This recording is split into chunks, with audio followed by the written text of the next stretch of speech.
Shalom, kita bersyukur pada Tuhan karena hari ini kita diberikan kesempatan untuk bersama-sama beribadah, memuji memuliakan nama Tuhan. Saya mengundang untuk kita semua boleh bangkit berdiri.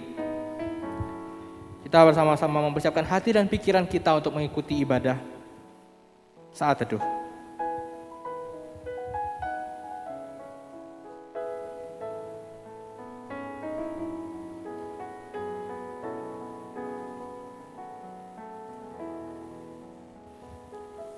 Amin. Saudara, kita bersyukur pada Tuhan untuk setiap kasih dan karunia yang diberikan pada kita. Kita mengucap syukur untuk penyertaan Tuhan yang tiada habis-habisnya. Mari kita bersama-sama menaikkan pujian yang mengatakan, kecaplah dan lihatlah.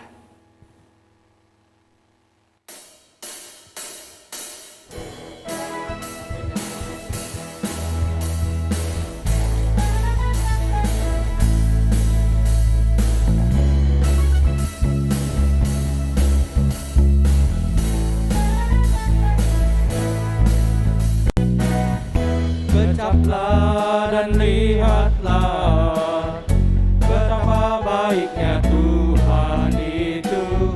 Rasakan dan nikmati kasih setia Tuhan. Kecaplah dan lihatlah betapa baiknya Tuhan itu. Rasakan dan nikmati kasih setia Tuhan, kasih setia Tuhan. Syukur bagimu Tuhan, segala hormat bagimu Tuhan. Allah yang mengasihiku, Allah yang memeliharaku selamanya.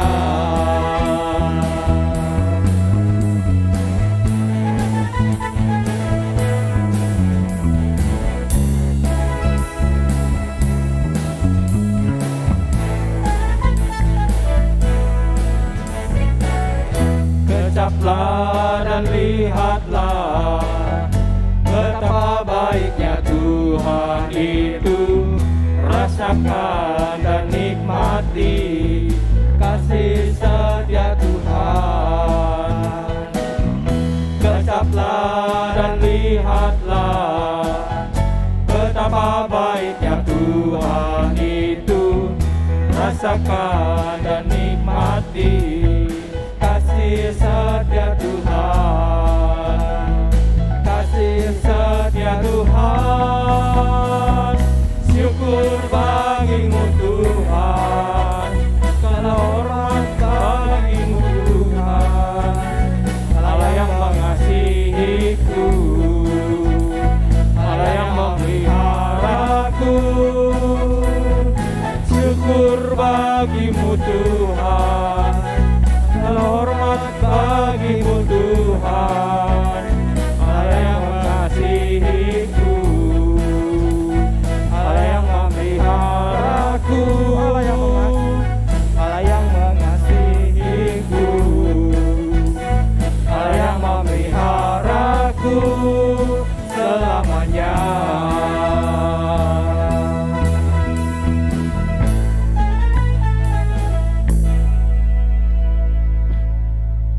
Bapak Ibu yang dikasihi Tuhan, ibadah kita pada kesempatan pagi hari ini didasarkan kepada pengakuan dan iman bahwa pertolongan kita adalah dalam nama Tuhan yang menjadikan langit dan bumi dan yang setia memelihara umatnya untuk selama-lamanya.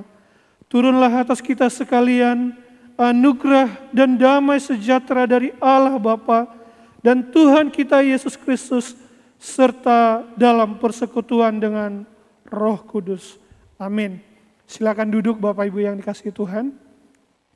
Bapak Ibu yang dikasihi Tuhan, di dalam kehidupan kita hari lepas hari, seringkali kita tidak terlepas dengan kesalahan dan dosa di hadapan Tuhan.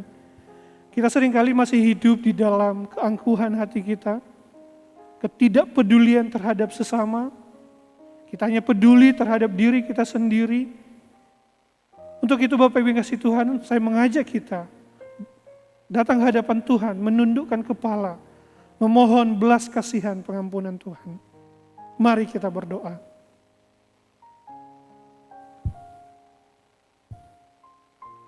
Ya Bapa yang bertahta dalam kerajaan sorga, inilah kami anak-anak-Mu ya Tuhan.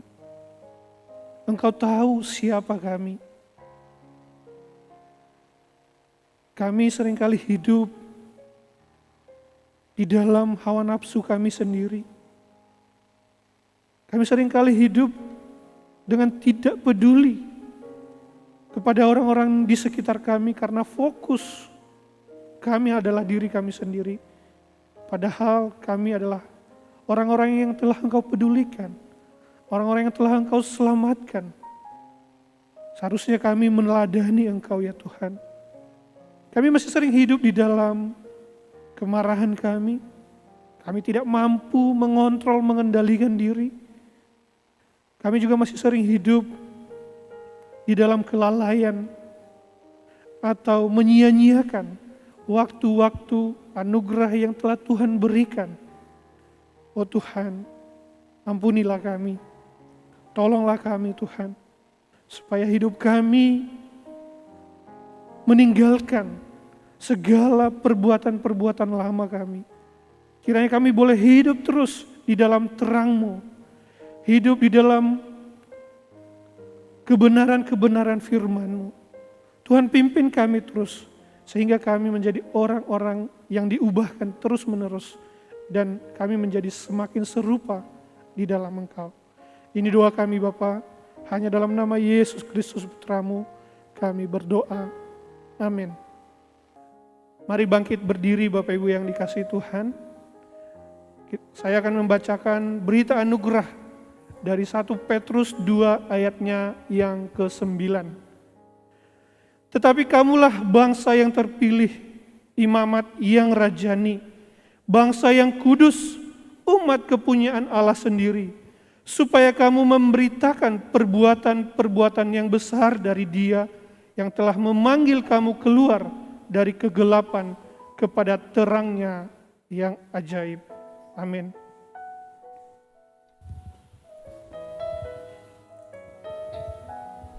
Puji Tuhan, masih dengan tetap bangkit berdiri, kita akan merespons akan berita anugerah ini. Kita memujikan sebuah pujian yang mengatakan, Aku milik-Mu, oh Tuhan.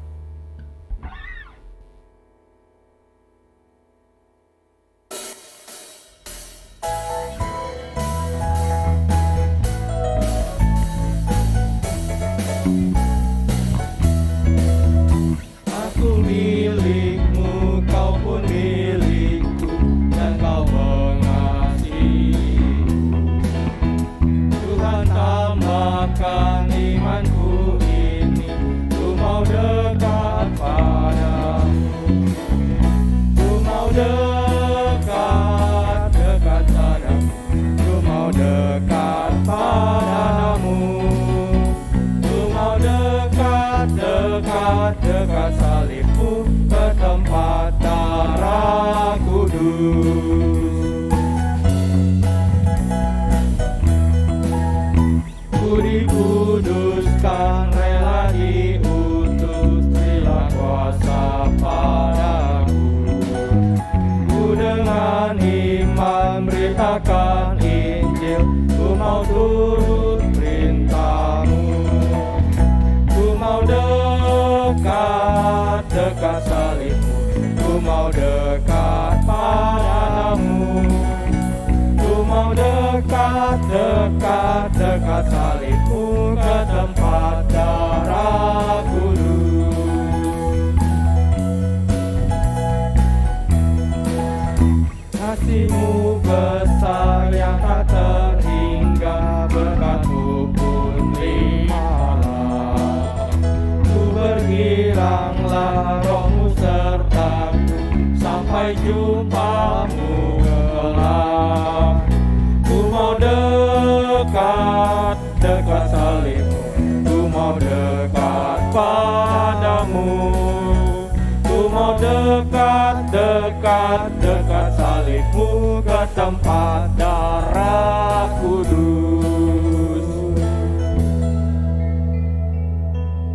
Jemaat Tuhan dipersilakan duduk kembali.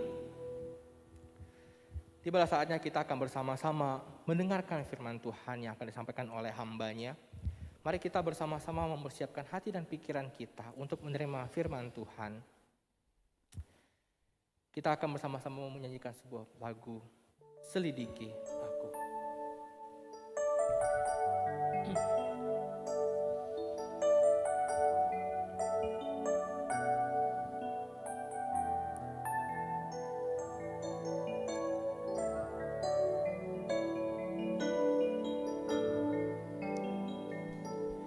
Selidiki aku, lihat hatiku, apakah ku sungguh mengasihimu, Yesus, Kau yang Maha Tahu dan menilai hidupku, tak ada yang tersembunyi bagi. Selidiki aku, Selidiki aku, lihat hatiku, apakah ku sungguh mengasihimu, Yesus, Kau yang Maha Tahu dan menilai hidupku, tak ada yang tersembunyi bagimu.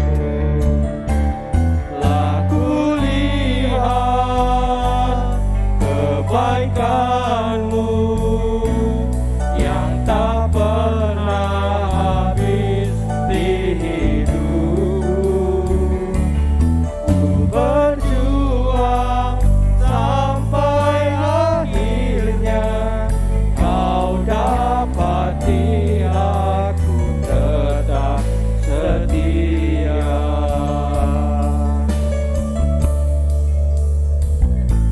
Selidiki aku, lihat hatiku, apakah ku sungguh mengasihimu, Yesus, Kau yang Maha Tahu dan menilai hidupku, tak ada yang tersembunyi bagimu.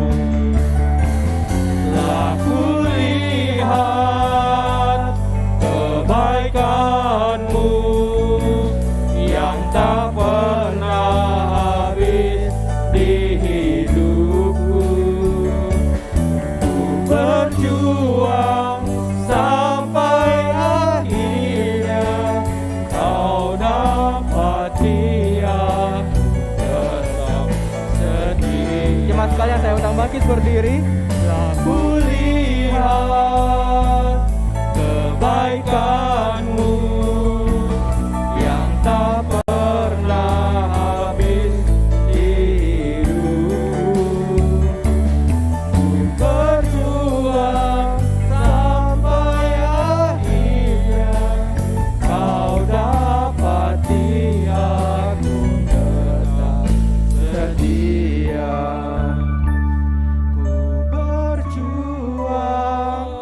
Sampai akhirnya Kau dapati aku tetap setia.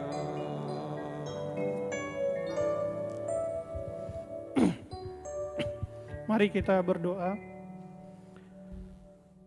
Ya Bapa yang baik, kami sungguh mengucap syukur pada kesempatan pagi siang hari ini kami kembali bersama-sama akan merenungkan kebenaran firman-Mu.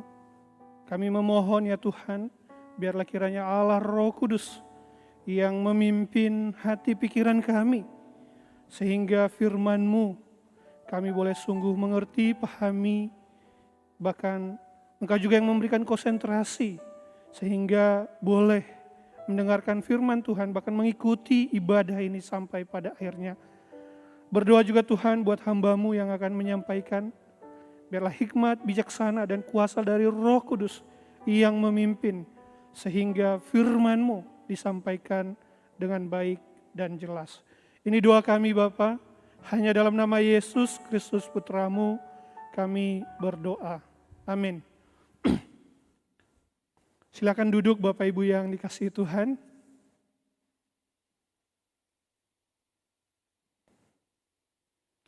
Ya Bapak Ibu yang kasih Tuhan, sebelum saya menyampaikan kebenaran firman Tuhan pada pagi hari ini, sebagai informasi bagi kita bahwa minggu ini atau minggu kelima bulan Agustus seharusnya ada pertukaran mimbar sinode. Tetapi karena pandemi, jadi pertukaran mimbar sinodenya dibatalkan sehingga pengkhotbahnya adalah hamba-hamba Tuhan yang dari dalam saja. Dan untuk itu karena pertukaran mimbar sinode, tema maupun khotbahnya yang disampaikan sama semua di seluruh sinode GKIM. Demikian Bapak kasih Tuhan, adapun dasar perenungan kita pada kesempatan pagi hari ini terambil dari Lukas 4 ayat 16 sampai ke 21. Tetapi kita hanya akan fokus kepada ayatnya yang ke-18 dan 19 saja. Kita hanya akan membaca Lukas 4 ayat 18 dan 19 saja. Demikian firman Tuhan. Roh Tuhan ada padaku, oleh sebab Ia telah mengurapi aku untuk menyampaikan kabar baik kepada orang-orang yang miskin. Dan Ia telah mengutus aku untuk memberitakan pembebasan kepada orang-orang tawanan dan penglihatan bagi orang-orang buta, untuk membebaskan orang-orang yang tertindas, untuk memberitakan tahun rahmat Tuhan telah datang. Ya, sedemikian jauh kebenaran firman Tuhan, yang berbahagia ialah kita yang membaca, merenungkan, dan kita yang terus berjuang untuk melakukan kebenaran firman Tuhan dalam kehidupan kita sehari-hari. Bapak Ibu yang kasih Tuhan, di tengah-tengah pandemi seperti ini, kondisi membuat kita dan orang-orang di sekitar kita itu mengalami caruk maruk secara ekonomi, kita mengalami keterpurukan. Banyak orang mengalami kesulitan, bahkan kita. Ada orang yang mengalami kesulitan untuk akses pendidikan yang layak. Ada orang yang juga mengalami kesulitan untuk akses kesehatan. Ada juga orang yang kesulitan ekonomi. Hidupnya betul-betul susah dan sulit sekali di tengah-tengah pandemi seperti ini. Hal yang menjadi pertanyaan bagi kita adalah apa yang kita bisa lakukan sebagai gereja dan juga sebagai orang-orang percaya di tengah kondisi yang sulit seperti ini. Atau dalam pertanyaan yang lebih luas Bapak yang kasih Tuhan, bagaimana peranan kita sebagai gereja, sebagai orang-orang percaya mewujudkan keadilan sosial bukan hanya di dalam lingkungan gereja, tetapi juga di dalam lingkungan masyarakat sekitar kita. Bapak yang kasih Tuhan, kalau kita melihat dan membaca di dalam kisah para rasul, yaitu di dalam kitab yang ditulis oleh Lukas, yaitu Injil Lukas dan kisah para rasul, kita akan melihat bahwa ada teladan yang ditunjukkan oleh Tuhan Yesus dan juga para murid-muridnya mengenai hal ini. Lukas mencatat bahwa Tuhan Yesus itu adalah Allah yang peduli. Ia adalah seorang yang memperhatikan keadaan sosial di tengah-tengah masyarakat yang ada. Contohnya Bapak kasih Tuhan, kisah tentang Zakeus yang mungkin kita sering dengar bersama. Zakeus itu siapa Bapak kasih Tuhan? Dia adalah seorang yang disisihkan, seorang yang diabaikan, bahkan seorang yang dibenci, tidak disukai oleh orang-orang sebangsanya. Karena ia adalah seorang pemungut cukai yang bekerja sama dengan penjajah Romawi pada saat itu. Pekerjaannya membuat ia tidak disukai, dibenci, bahkan diabaikan.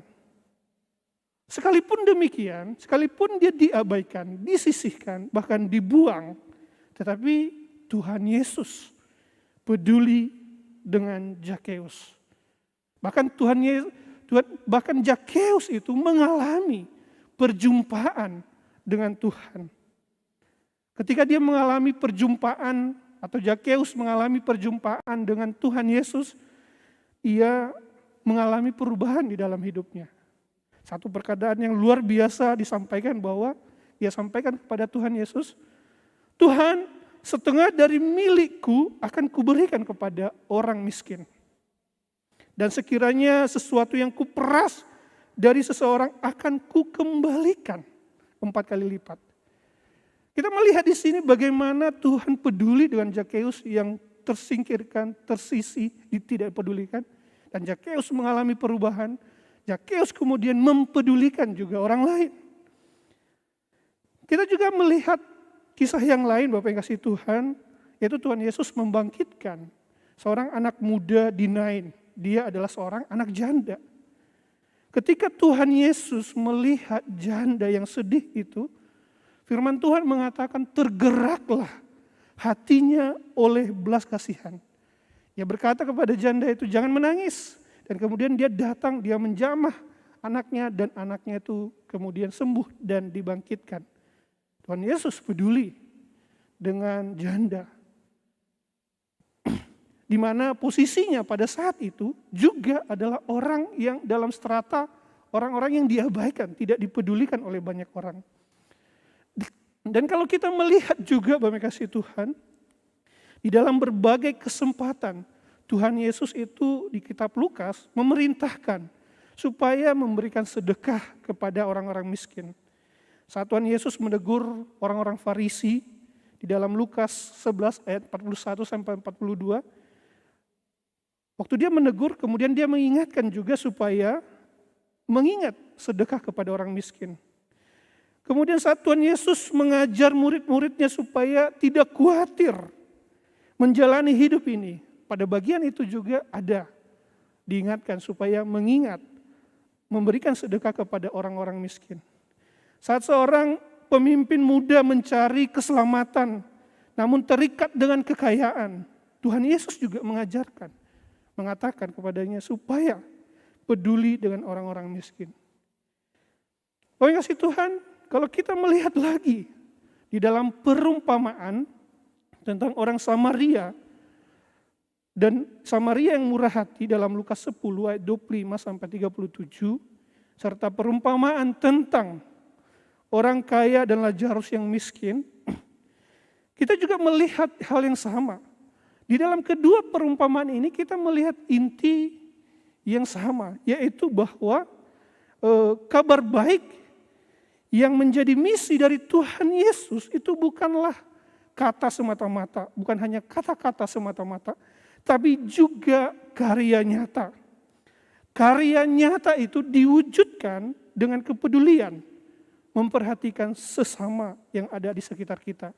Kalau kita mengingat perkataan di dalam kitab Yakobus dikatakan bahwa iman tanpa perbuatan adalah mati. Iman yang sejati, Bapak kasih Tuhan, itu harusnya terwujud di dalam tindakan dan perbuatan-perbuatan yang kita lakukan. Perbuatan-perbuatan itu terwujud dengan apa? Dengan kita peduli memperhatikan orang-orang yang ada di sekitar kita. Satu contoh terakhir tentang kepedulian sosial Tuhan Yesus yang menjadi nas yang kita baca hari ini merupakan panggilan dan juga sekaligus kesimpulan akhir dari pelayanan Tuhan Yesus di Lukas 14 ayat 18 sampai Lukas 4 ayat 18 sampai 19 yang tadi kita baca. Nah, Bapak kasih Tuhan, pernyataan di situ Roh Tuhan ada padaku oleh sebab Ia telah mengurapi aku, sebenarnya merujuk kepada peristiwa turunnya Roh Kudus dalam rupa burung merpati saat pembaptisan Tuhan Yesus. Pengurapan itu merupakan bukti utama statusnya sebagai Mesias yang diutus Allah. Lukas 4 ayat 18 sampai 19 ini merupakan kutipan dari Yesaya 61 ayat 1 dan 2 dikatakan di sana begini.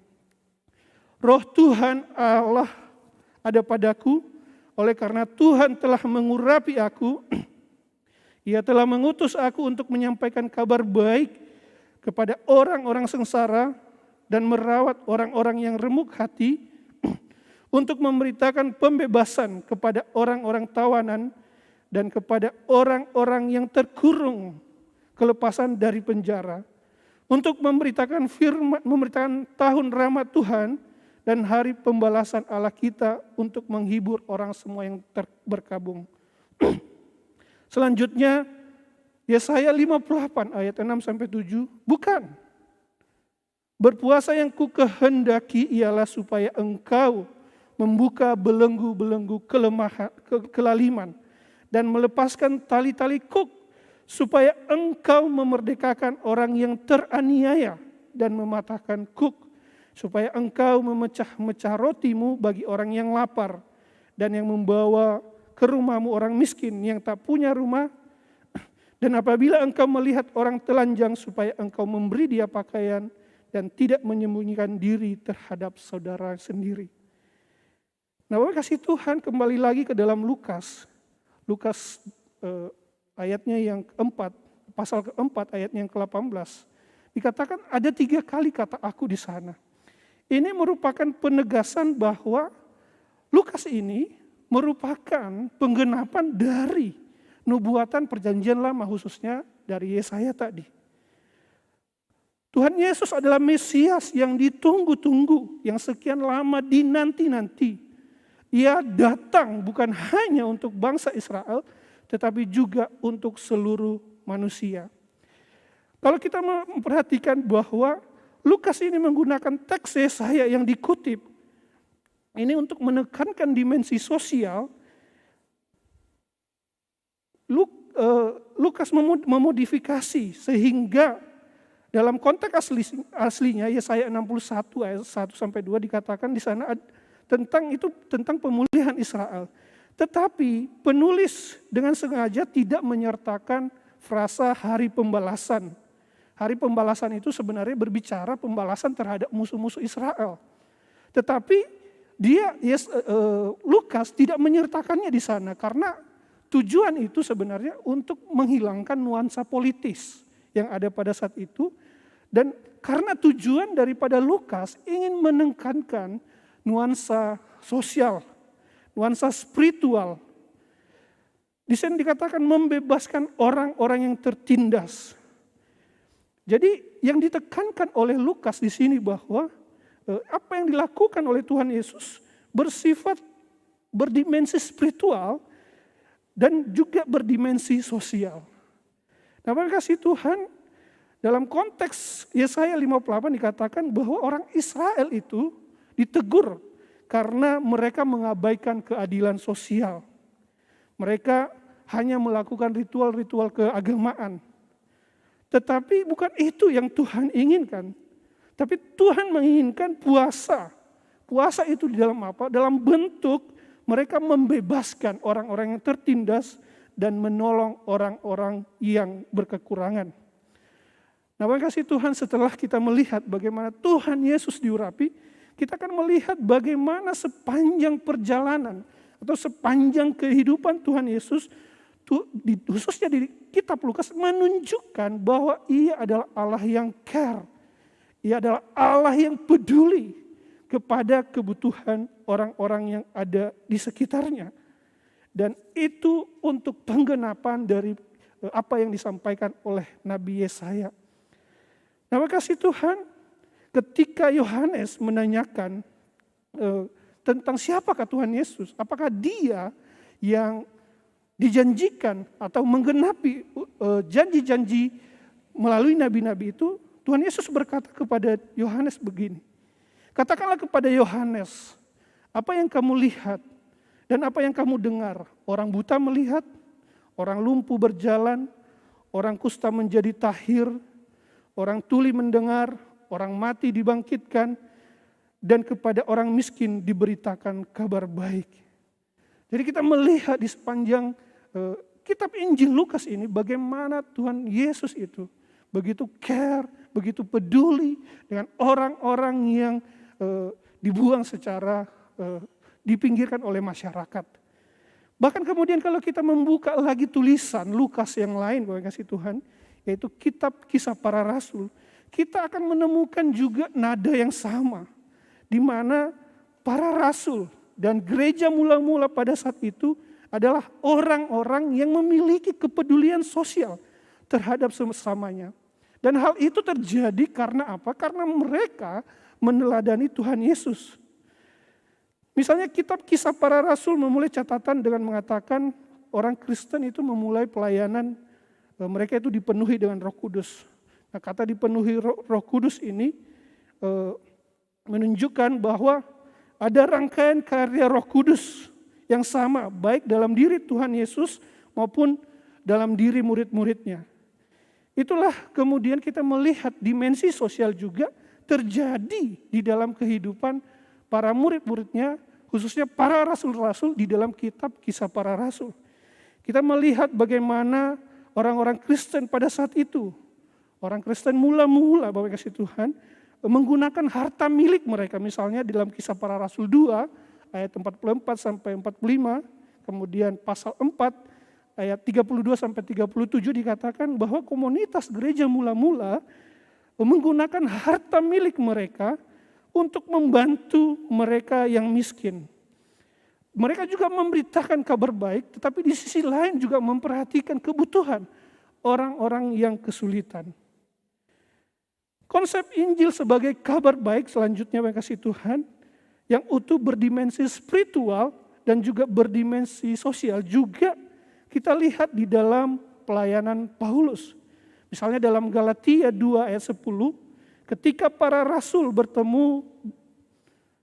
Rasul Paulus dan Barnabas bertemu dengan 3 rasul utama di kota Yerusalem, Rasul Yakobus, Rasul Petrus, dan Yohanes, maka 3 rasul itu mengatakan kepada Paulus demikian, supaya mereka memperhatikan satu hal. Apa itu yang mereka perhatikan? Yaitu orang-orang yang miskin dan kekurangan. Dan Paulus menjawab dalam terjemahan bahasa Indonesia masa kini, memang itu yang selama ini sungguh-sungguh saya lakukan. Di dalam pelayanan Paulus, itu juga yang dia lakukan, dia memperhatikan. Jadi Paulus tidak hanya memberitakan Injil kepada mereka, tetapi ia juga memperhatikan orang-orang yang kesulitan, orang-orang yang miskin. Ia peduli, ia care. Begitu juga dengan yang dilakukan oleh Barnabas. Jadi Bapak yang kasih Tuhan, kalau kita melihat dari seluruh pembahasan kita, dari kitab Injil Lukas, kemudian Kisah Para Rasul, bahkan kemudian tadi Paulus, kita melihat bahwa bagaimana Allah Roh Kudus memimpin orang-orang percaya untuk peduli kepada orang-orang di sekitar mereka. Gereja mula-mula untuk peduli dengan orang-orang yang kesulitan, untuk peduli kepada orang-orang yang miskin. Terima kasih Tuhan, kalau kita melihat juga sejarah gereja abad-abad selanjutnya, orang-orang Kristen juga secara konsisten mewujudkan kesejatian iman dan hidup yang dipenuhi oleh Roh Kudus dalam kehidupan sehari-hari, melalui kepedulian sosial terhadap orang-orang yang di sekitar mereka.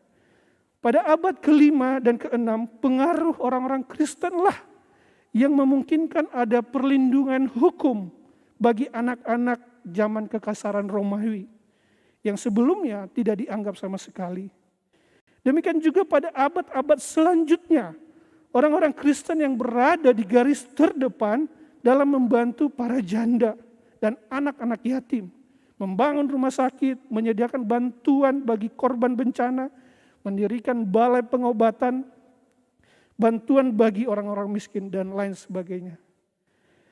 Bapak kasih Tuhan, peranan gereja dalam mewujudkan keadilan sosial memang mengalami berbagai pasang surut. Nah, salah satu titik tertingginya adalah melalui gerakan reformasi. Gereja yang keempat tahun 2017 kita peringati sebagai ulang tahun ke-500.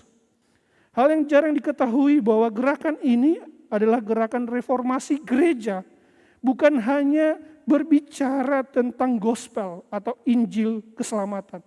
Bukan hanya berbicara tentang grace dan glory atau anugerah dan kemuliaan.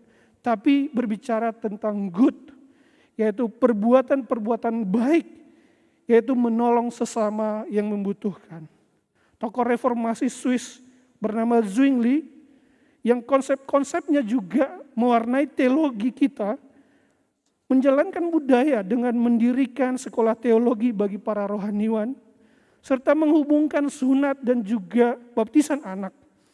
Adalah reformator yang mendesak juga Dewan Kota Zurich pada saat itu untuk mengubah biara-biara yang pada saat itu untuk menjadi tempat panti asuhan.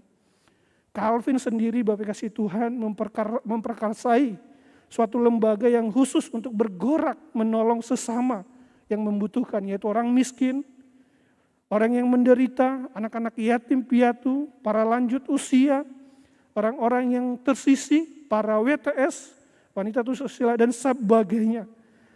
Pertolongan bagi sesama yang dilakukan Calvin juga diikuti oleh tokoh lain. Mereka bekerja dengan rajin membantu para pengungsi, orang-orang miskin, yatim piatu, yang menderita, Deborah Frances yang menjadi tiang kesejahteraan masyarakat di negara-negara Jenewa.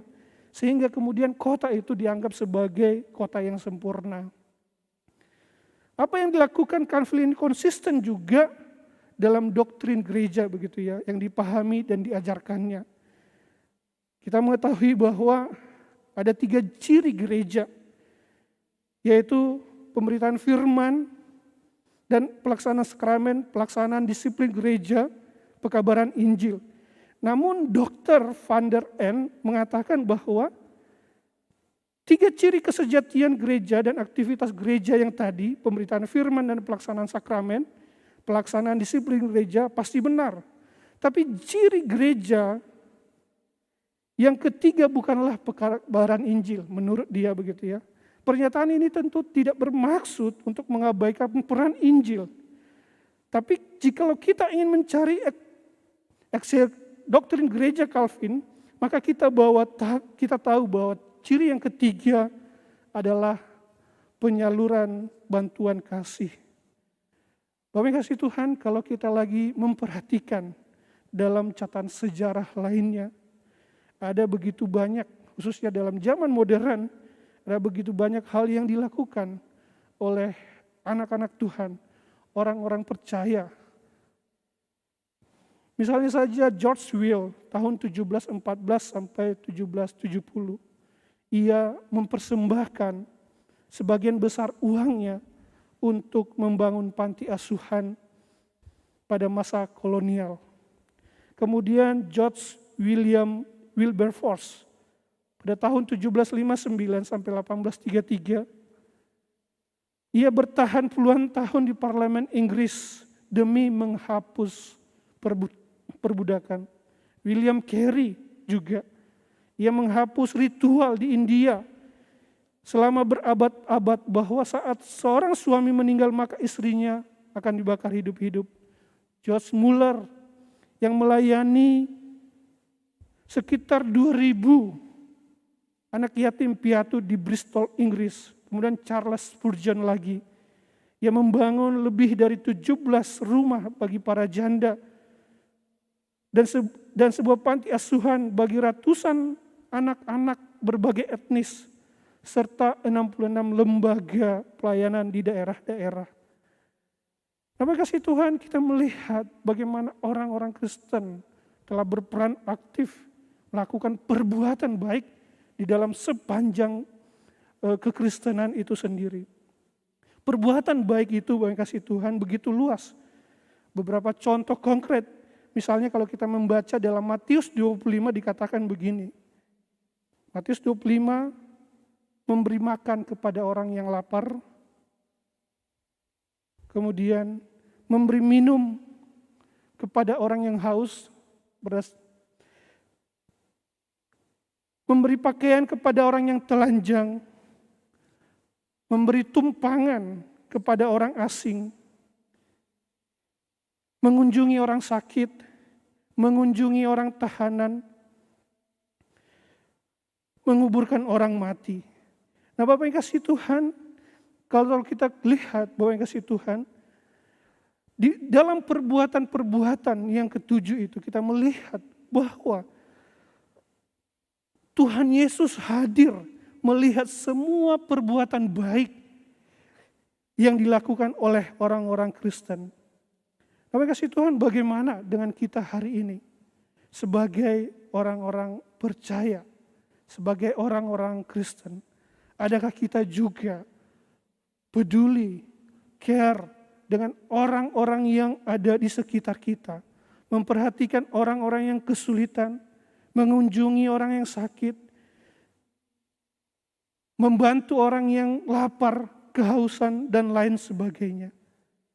Bapak kasih Tuhan, mari seperti pernyataan Nicholas Wolterstorff, kita yang mengaku sebagai pengikut Tuhan dan juga sebagai orang-orang yang mengikut Calvin begitu ya. Apakah reformasi yang kita lakukan selama ini hanya terbatas di dalam gereja? Mari kita keluar dari gereja, kita juga peduli memperhatikan orang-orang yang ada di sekitar kita. Amin, mari kita berdoa.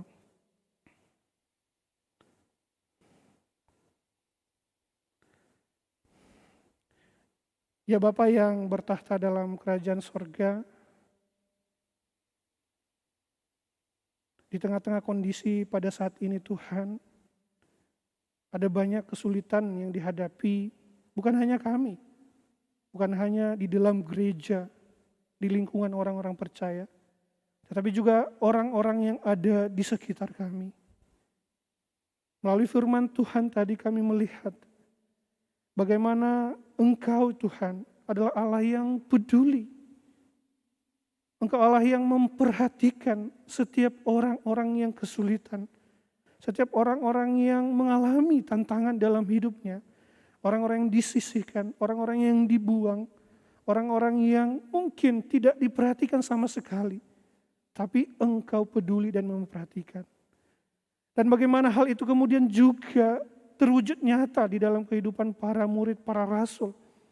Dan dalam sepanjang sejarah gereja, kami melihat bagaimana orang-orang percaya juga mengikuti jejak teladan yang Tuhan telah kerjakan. Oh Tuhan, bagaimana dengan kami sebagai orang-orang percaya yang hidup pada saat ini? Tuhan, Engkaulah yang menolong kami. Engkau yang menggerakkan hati kami untuk kami juga berbuat terhadap orang-orang yang ada di sekitar kami.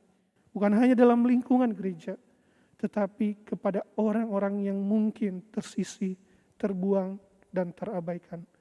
Engkau yang menolong kami supaya kami boleh berkarya bagi mereka.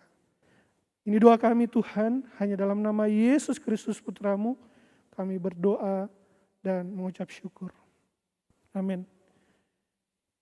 Bapak yang kasih Tuhan, dalam rangka misi gereja juga, dan juga terkait dengan khotbah hari ini tentang kepedulian sosial, sinode kita akan menampilkan khususnya bidang misi tentang pelayanan misi di gereja, di sinode kita. Kepada tim multimedia dipersilakan.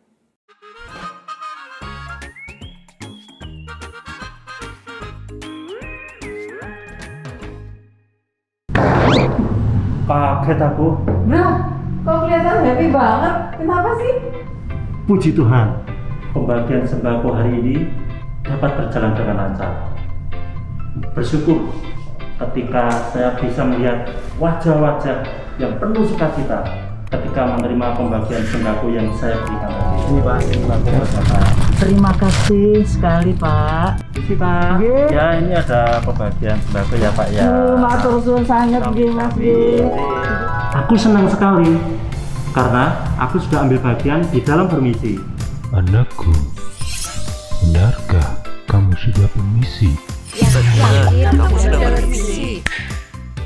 Bro, yakin kamu sudah bermisi? Kita seringkali salah kaprah dalam memahami apa itu misi dan bagaimana itu bermisi. Misi bukan hanya aksi perbuatan sosial. Seperti yang Tuhan Yesus lakukan, misi adalah menghadirkan kerajaan Allah di dalam dunia. Semua orang percaya sebagai gereja dipanggil Tuhan untuk melakukan misi seperti yang Tuhan Yesus lakukan. Selain bakti sosial, misi diwujudkan dalam bentuk pekabaran Injil. Pekabaran Injil buahnya adalah pertobatan. Setelah seseorang mengalami pertobatan, ia harus ditolong bertumbuh di gereja lokal untuk dimuridkan. Kemudian, dia harus menyadari panggilannya melakukan tugas misi. Jadi, gereja hadir di dunia bukan hanya untuk melakukan pekerjaan kemanusiaan, tetapi juga pekabaran Injil. Benar demikian, Bu Siani? Wah, benar sekali itu Kak Teddy. Nah, ketika kita memberitakan Injil, kemudian ada sekumpulan orang menjadi percaya di suatu daerah yang masih jarang ada gereja, maka sebaiknya mereka kita bina secara teratur. Kita berharap suatu saat nanti kumpulan orang-orang percaya ini menjadi cabang gereja. Nah, cabang gereja kemudian dapat dirintis menjadi bakal jemaat. Dan bakal jemaat inilah suatu saat bila diperkenankan Tuhan akan menjadi jemaat GKIM. Inilah yang disebut dengan penanaman gereja. Sebuah pelayanan misi yang juga harus kita kerjakan. Saudara-saudara kita yang baru bertobat itu harus diajarkan kebenaran firman Tuhan, agar saudara-saudara kita kemudian dapat menjangkau keluar dan memberitakan kerajaan Allah di dunia ini, baik mulai sekarang sampai masa yang akan datang. Benar sekali, bahwa gereja harus memberitakan Injil dan melakukan amanat agung, seperti tertulis di dalam Injil Matius 28 ayat 19-20. Tetapi yang tidak kalah pentingnya, bahwa gereja harus peduli untuk menolong sesama yang mengalami kesulitan hidup, seperti apa yang dilakukan oleh Tuhan Yesus ketika berkeliling di dalam pelayanannya, yaitu melenyapkan segala penyakit dan kelemahan. Matius 9 ayat 35 mencatatnya. Mari saudara-saudara semuanya, kita akan menghadirkan kerajaan Allah di dalam dunia ini dengan melakukan misi dari Allah dengan setia, yaitu melakukan pekabaran Injil, melaksanakan amanat agung seperti yang diperintahkan oleh Tuhan Yesus, dan melaksanakan mandat sosial, yaitu pelayanan bagi saudara-saudara kita yang sedang mengalami kesulitan. Tuhan Yesus memberkati saudara-saudara sekalian. Amin.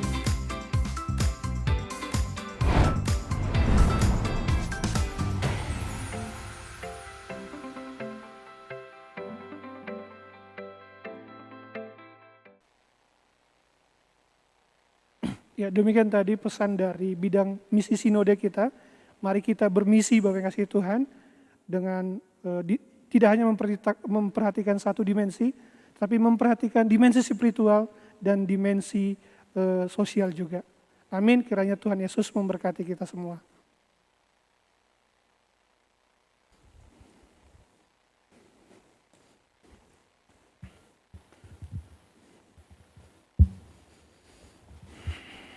Bersyukur untuk firman yang kita sama-sama telah dengarkan. Dan Bapak Ibu Saudara sekalian, saya mengundang kita semua untuk boleh bangkit berdiri. Marilah kita bersama-sama dengan gereja di segala abad dan tempat mengikrarkan pengakuan iman rasuli demikian. Aku percaya kepada Allah, Bapa yang Maha Kuasa, Khalik langit dan bumi, dan kepada Yesus Kristus anaknya yang tunggal Tuhan kita, yang dikandung dari Roh Kudus, lahir dari anak darah Maria, yang menderita sengsara di bawah pemerintahan Pontius Pilatus, disalibkan, mati dan dikuburkan, turun ke dalam kerajaan maut.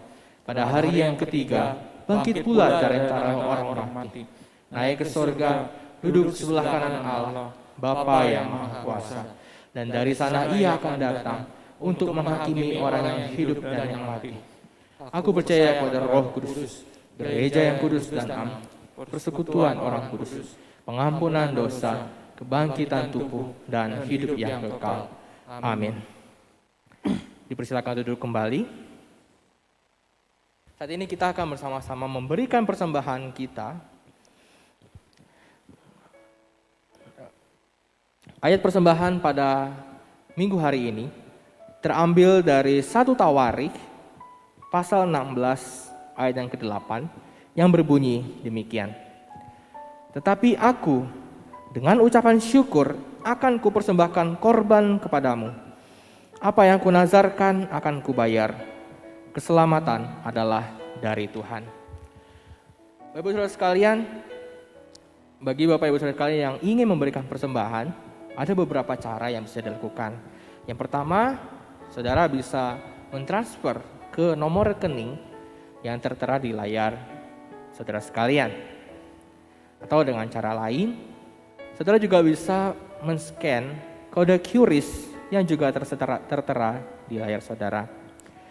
Atau Bapak Ibu Saudara sekalian juga bisa datang ke gereja secara langsung pada jam kantor dan kemudian memasukkan persembahan pada kotak yang telah tersedia. Saat ini mari kita bersama-sama masuk dalam doa. Tuhan Allah Bapa kami dalam kerajaan sorga, betapa kami mengucap syukur dan berterima kasih karena pada hari ini Engkau masih menunjukkan kesetiaan-Mu, kasih-Mu, anugerah-Mu pada setiap kami.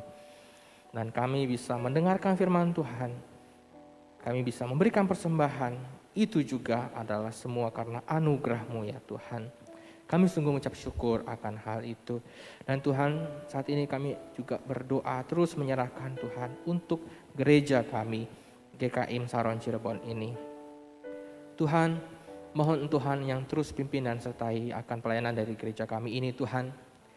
Melalui setiap hamba-hamba-Mu yang telah Engkau tempatkan di tempat ini. Kiranya Tuhan Engkau yang boleh memakai mereka. Dan Tuhan juga yang boleh memakai akan setiap perenungan firman Tuhan yang dibagikan baik itu melalui Zoom maupun grup official. Mari Tuhan yang boleh terus pakai untuk setiap perenungan ini, untuk boleh menolong, membantu akan pertumbuhan kerohanian dari setiap jemaat Tuhan. Menyerahkan Tuhan untuk setiap jemaat gereja-Mu di tempat ini. Tuhan, di masa sulit seperti pandemi saat ini Tuhan, pertemuan-pertemuan ibadah yang diadakan secara langsung sangat-sangat terbatas. Tapi kami rindu Tuhan, kami memohon kiranya meskipun pertemuan-pertemuan ibadah ini sangat terbatas, tapi pertumbuhan kerohanian daripada jemaat Tuhan boleh tetap berjalan. Tuhan, kami menyerahkan untuk setiap jemaat-Mu di tempat ini. Jikalau mungkin saat ini ada yang sedang sakit ataupun lemah tubuh, mungkin mereka sedang dirawat, ada yang dirawat di rumah maupun di rumah sakit, bahkan di luar kota sampai di luar negeri. Mohon Tuhan Engkau yang boleh menganugerahkan kesembuhan pada mereka. Tuhan yang tolong, Tuhan yang memberkati melalui setiap tangan-tangan dokter yang menangani maupun setiap obat-obatan yang medis yang dikonsumsi, itu semua boleh menjadi sarana kesembuhan bagi mereka. Kami terus menyerahkan Tuhan untuk gereja ini. Kami rindu untuk gereja ini boleh terus menjadi berkat bagi kota ini khususnya Tuhan. Menyerahkan untuk setiap ibadah-ibadah yang dilaksanakan, komisi-komisi. Mari Tuhan Engkau yang boleh pakai untuk setiap peribadahan ini, ibadah-ibadah persekutuan ini boleh menjadi menolong kami untuk kami boleh bertumbuh dalam pengenalan kami akan Tuhan juga.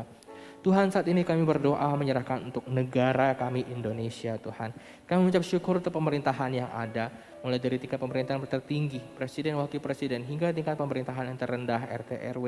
Tuhan, mohon pimpin dan sertai untuk pemerintahan di negara kami ini. Tuhan yang boleh terus pakai mereka dalam mereka yang menduduk di jabatan-jabatan ini, untuk mereka boleh bersama-sama mengambil kebijakan bagi kepentingan rakyat. Kiranya Tuhan juga menolong untuk setiap anak-anak Tuhan yang duduk di kursi pemerintahan. Kiranya Tuhan yang boleh menolong supaya mereka boleh menjadi saksi-saksi yang baik dan nama Tuhan akan dipermuliakan. Tuhan, kami menyerahkan Tuhan untuk setiap upaya pemerintah dalam menangani pandemi COVID-19 yang ada di negara kami ini. Kami mohon ya Tuhan, Engkau boleh berbelas kasihan kepada negara kami ini, kepada setiap kami, agar pandemi ini boleh segera berakhir ya Tuhan. Kami menyerahkan untuk setiap kebijakan-kebijakan dari pemerintah yang diambil, baik itu kebijakan PPKM maupun setiap protokol kesehatan yang telah ditetapkan.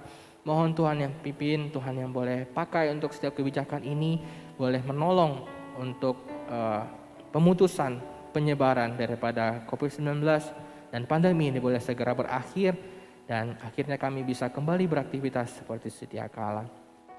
Tuhan, kami serahkan untuk setiap anak-anak Tuhan yang mungkin saat ini mereka sedang terpapar daripada virus COVID-19 ini.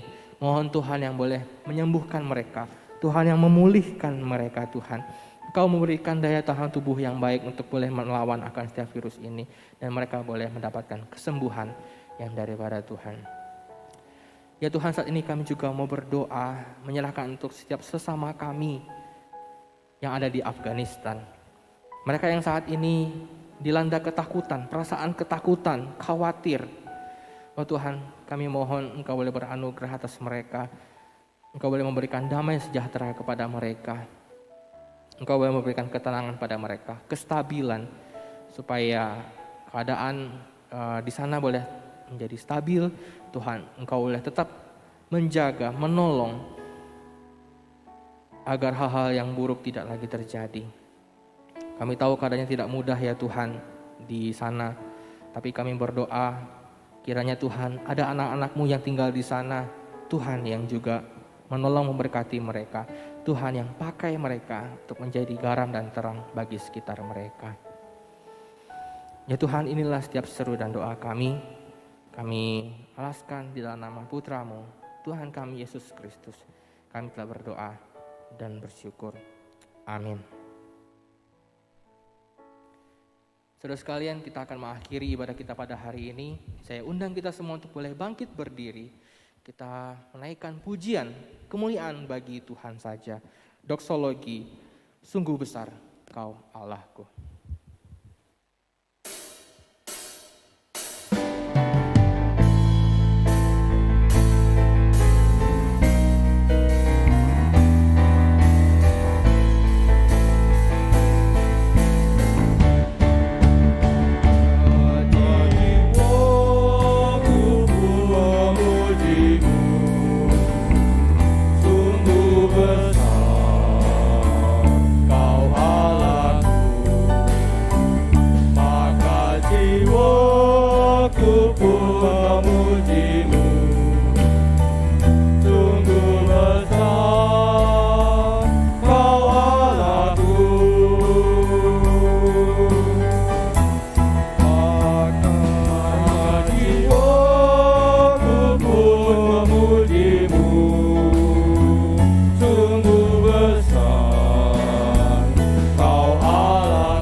Bapak Ibu yang dikasihi Tuhan, biarlah kita menjadi pengikut Kristus yang sejati, yang juga peduli memperhatikan orang-orang yang ada di sekitar kita. Dan marilah kita menerima berkat dari Tuhan. Tuhan memberkati kita dan melindungi kita. Tuhan menyinari kita dengan wajah-Nya dan memberi kita kasih karunia. Tuhan menghadapkan wajah-Nya kepada kita dan memberi kita damai sejahtera. Amin.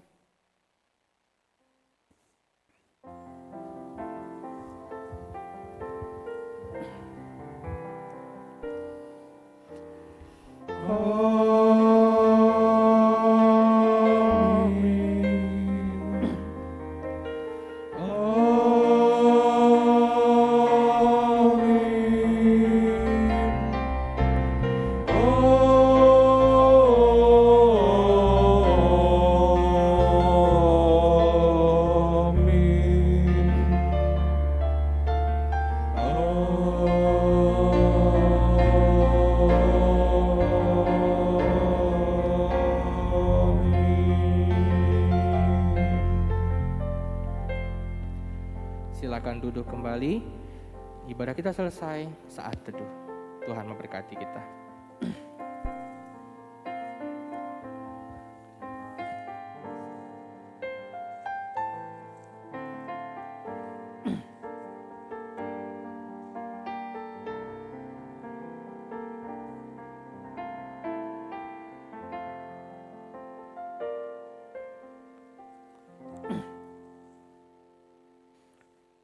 Amin.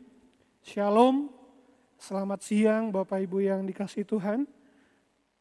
Biarlah kiranya kita semua di dalam perlindungan dan pemeliharaan Tuhan. Bapak kasih Tuhan, mewakili hamba Tuhan, majelis dan jemaat, menyatakan turut berbelasungkawa atas berpulangnya anggota jemaat kita, Ibu Mary Chua, pada hari Kamis tanggal 26 Agustus 2021. Jenazah akan dikebumikan pada hari ini tanggal 29 Agustus 2021. Kiranya Tuhan yang memberikan kekuatan, penghiburan kepada seluruh keluarga. Terima kasih Tuhan, kebaktian tanggal 5 September pukul 9.30 WIB masih akan tetap dilaksanakan secara online atau live streaming. Jemaat sekalian dapat mengikutinya di rumah masing-masing melalui YouTube GKIM Saron Cirebon. Kemudian berkasih Tuhan, pada hari Rabu tanggal 1 September akan dilaksanakan persekutuan doa malam via Zoom meeting. Diharapkan kehadiran Bapak Ibu untuk juga bergabung di Zoom meeting ini. Kemudian Bapak kasih Tuhan, pada dalam rangka memperingati Hari Diakonia GKIM Saron pada tanggal 12 September, Komisi Diakonia akan mempresentasikan pelayanan Komisi Diakonia. Dan pada kesempatan itu diberikan kesempatan kepada Bapak Ibu untuk menyampaikan persembahannya. Persembahan dapat diberikan dengan dua cara Bapak yang kasih Tuhan, yaitu transfer ke nomor rekening gereja atau juga memasukkan ke kotak. Nanti akan disediakan amplop khusus untuk persembahan Hari Diakonia. Dan sebagai informasi Bapak Ibu yang kasih Tuhan, persembahan jangan dilakukan dengan cara scan QRIS karena ini akan menyulitkan dari bendahara gereja untuk mendatanya ya Bapak yang kasih Tuhan. Kemudian Bapak kasih Tuhan, rantai kebaikan akan kembali dilaksanakan pada bulan September dan Oktober 2021. Sebagai yang kita ketahui bersama, program ini adalah untuk mendukung jemaat-jemaat yang terdampak COVID-19 dan jemaat-jemaat yang membutuhkan. Bagi jemaat yang ingin berpartisipasi, dapat dilakukan dengan memberikan persembahan, yaitu dengan cara mentransfer ke nomor rekening gereja atas nama GKIM Jemaat Saron, diberikan catatan juga COVID-19 atau memasukkan ke dalam amplop juga dengan catatan COVID-19. Oh ya Bapak yang kasih Tuhan, tadi saya lupa mengingatkan bahwa persembahan untuk Hari Diakonia juga, baik transfer maupun juga melalui amplop khusus, harap juga diberikan catatan Hari Diakonia. Demikian Bapak Ibu kasih Tuhan, selanjutnya kita akan menyaksikan tayangan yang akan disampaikan oleh tim multimedia.